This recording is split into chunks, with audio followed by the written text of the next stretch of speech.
Hello everyone, welcome to English with Reddy. मैं हूं miss Reddy और आज हम इस वीडियो में कुछ ऐसे इंटरेस्टिंग से हिंदी सेंटेंसेस को कवर करेंगे जिसको हम हमारी एवरीडे लाइफ में काफ़ी टाइम यूज़ करते हैं, पर उन्हें इंग्लिश में कैसे बोला जाता है ये हमें बिल्कुल भी पता नहीं होता है। सो ये वीडियो आपके लिए काफ़ी हेल्पफुल होने वाली है, सो प्लीज़ आप एंड तक बने रहें। सो बिना किसी देरी के वीडियो को स्टार्ट करते हैं। सो गाइज़, हमारा फर्स्ट सेंटेंस है मैं उसे शक्ल से पहचानता हूँ। इंग्लिश में कहेंगे आई नो हिम बाय साइट। किसी को शक्ल से पहचानना, इसको इंग्लिश में कहते हैं नो समवन बाय साइट। सो मैं उसे शक्ल से पहचानता हूँ, इसको हम कहेंगे आई नो हिम बाय साइट। हमने यहाँ पर हिम यूज़ किया, मतलब हम किसी लड़के के बारे में बात कर रहे हैं। अगर हमें किसी लड़की के बारे में बात करना होता तो हम कहते I know her by sight. I know her by sight. मैं उसे शक्ल से पहचानता हूँ। I know him by sight. Then है तुमने सारा गड़बड़ घोटाला कर दिया। इंग्लिश में कहेंगे you made a hash of everything. सारा गड़बड़ घोटाला कर देना, इसको इंग्लिश में कहते हैं make a hash of everything. यहाँ पर हमने कर दिया कहा, इसलिए हमने मेक से इसको मेड बनाया। सो तुमने सारा गड़बड़ घोटाला कर दिया, इंग्लिश में कहेंगे you made a hash of everything. You made a hash of everything. तुमने सारा गड़बड़ घोटाला कर दिया। देन है घुमा फिरा कर बातें मत करो। ऐसे हमारे काफ़ी फ्रेंड्स होते हैं जो पॉइंट टू पॉइंट बात ना करते हुए घुमा फिरा कर बातें करते हैं, तो उस टाइम हम उन्हें ये सेंटेंस बिल्कुल कह सकते हैं इंग्लिश में stop beating around the Bush. घुमा फिरा कर बातें मत करो। Stop beating around the Bush. घुमा फिरा कर बातें करना, इसको इंग्लिश में कहते हैं बीट अराउंड द बुश। सो घुमा फिरा कर बातें मत करो, इसको हम कहेंगे stop beating around the Bush. तुम मन में क्यों हंस रहे हो? इंग्लिश में कहेंगे why are you laughing in your sleeve. मन में हंसना, इसको इंग्लिश में कहते हैं laugh in one sleeve. So तुम क्यों मन में हंस रहे हो? Why are you laughing in your sleeve? ये सेंटेंस काफ़ी टाइम हम यूज़ करते हैं जब कहना होता है कि क्या हुआ, तुम मन में क्यों हंस रहे हो।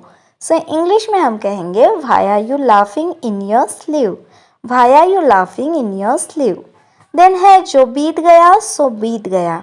इंग्लिश में कहेंगे It's all water under the bridge now।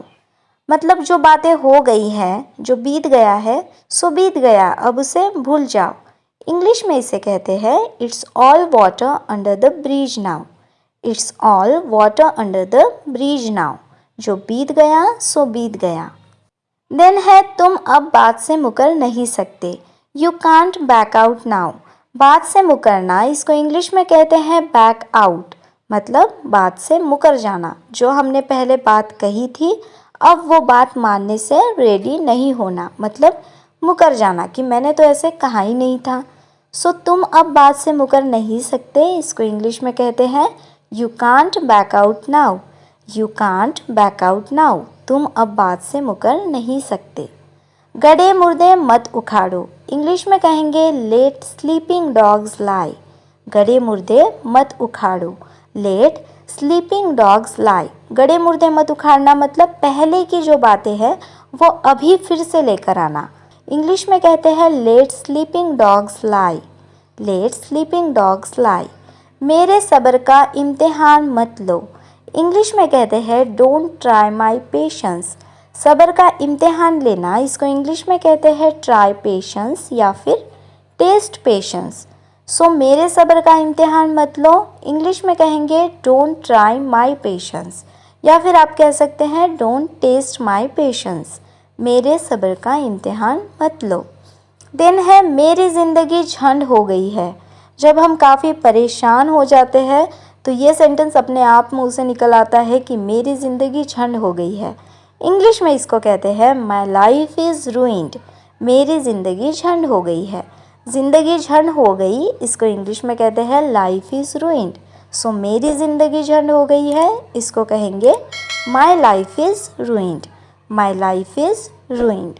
Then है मुझे सिर्फ तुमसे लेना देना है, मतलब मुझे और किसी की परवाह नहीं, मुझे सिर्फ तुमसे लेना देना है। इंग्लिश में इसको कहते हैं माई concern is only with you. My concern is only with you मतलब मुझे तो सिर्फ तुम्हारी चिंता है और किसी की नहीं।